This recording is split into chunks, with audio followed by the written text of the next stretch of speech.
Hello दोस्तों, मैं हूं प्रशांत बरादिया और नमस्कार सभी को। और आज हम जो बात कर रहे हैं वो है सीसैप काउंसलिंग के बारे में। ठीक है, जैसा कि जोसा काउंसलिंग ओवर हो चुका है और अब इसके बाद में सीसैप काउंसलिंग स्टार्ट होगा। सीसैप काउंसलिंग करने से पहले आपको किन किन चीज़ों के बारे में थोड़ा सा ध्यान रखना है वो मैं थोड़ा सा बता देता हूँ कि क्या क्या चीज़ें हैं जो आपको ध्यान रखनी है।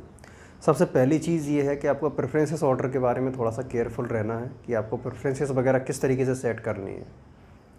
प्रेफरेंसेस ऑर्डर सेट करने का क्या तरीका होना चाहिए, जैसे कि आपने मान लीजिए आपने कोई जोसा में कोई प्रेफरेंसेस वगैरह सेट की, ठीक है, और उस प्रेफरेंसेस में आपको कुछ अलॉट हुआ, तो जो भी अलॉट फिर उसके बाद में उसको एज अ रिटर्न रखते हुए आप सीसैप काउंसलिंग में आप जाना चाहते हैं। ठीक है, आपको अगर कोई ऐसी प्रेफरेंसेस मिली है जो एक आईआईटी की है, ठीक है, और फिर उसके बाद में आप ये सीसैप काउंसलिंग में आप पार्ट करना चाहते हैं तो ऐसा शायद नहीं करेंगे, लेकिन आप फिर भी करना चाहते हैं तो नहीं कर सकते हैं।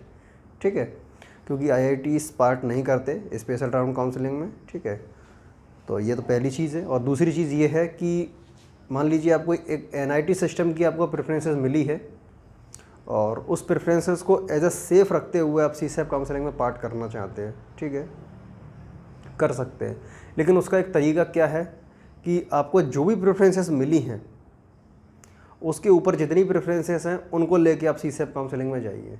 ठीक है, क्योंकि आप उसको एज अ सेफ रखते हुए सीसैप काउंसलिंग में जा रहे हैं तो इसका मतलब है कि आप ये उम्मीद कर रहे हैं कि इससे बेटर हमें प्रेफरेंसेस वहाँ पे मिलनी चाहिए।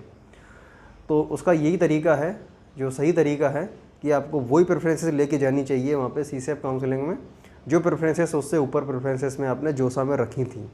ठीक है, क्योंकि अगर अलॉटमेंट होगा वहाँ पर आपका तो इससे अच्छा होगा, अगर अलॉटमेंट नहीं होगा तो फिर ये जो है वो तो अपने पास रहेगी। ठीक है, इसका ये तरीका है।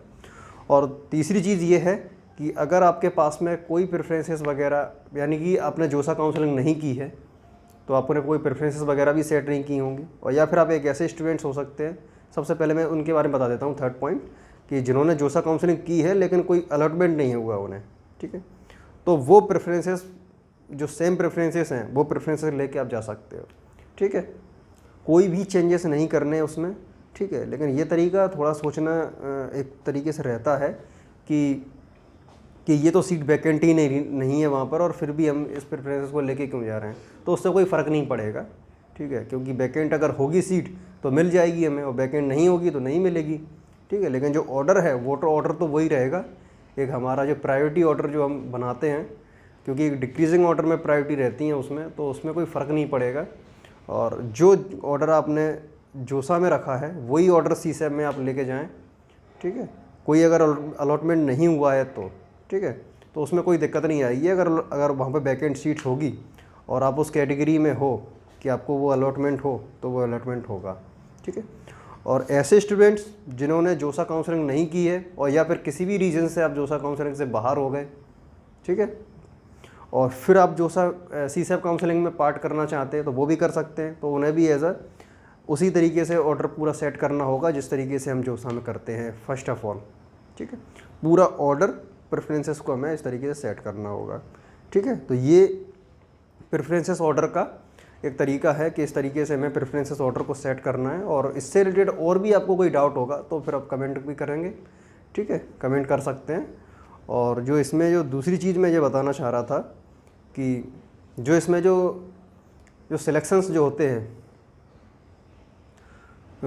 ये डाटा थोड़ा सा वेरी करता है हर साल कि लेकिन एवरेज जो है, एवरेज कम से कम 1 लाख के स्टूडेंट्स इसमें पार्ट करते हैं, 1 लाख समथिंग स्टूडेंट्स इसमें पार्ट करते हैं सीसैप काउंसलिंग में। और मैं ये चीज़ थोड़ा सा बताना चाह रहा था कि यहाँ पर कोई कैटेगरी रैंक यहाँ पे मायने नहीं रखती। अगर कैटेगरी में वैकेंट सीट्स हैं तो आपकी कैटेगरी रैंक को प्रायोरिटी दी जाएगी, और अगर कैटेगरी रैंक अगर फुल फिल्ड है तो फिर सारा जो बेसिस चलेगा वो सीआरएल के बेसिस पे यहाँ पे सिलेक्शन होता है। ठीक है, और होम स्टेट कोटा भी है, 50% होम स्टेट वाले को रिजर्वेशन है, और ये चीज़ भी है यहाँ पर।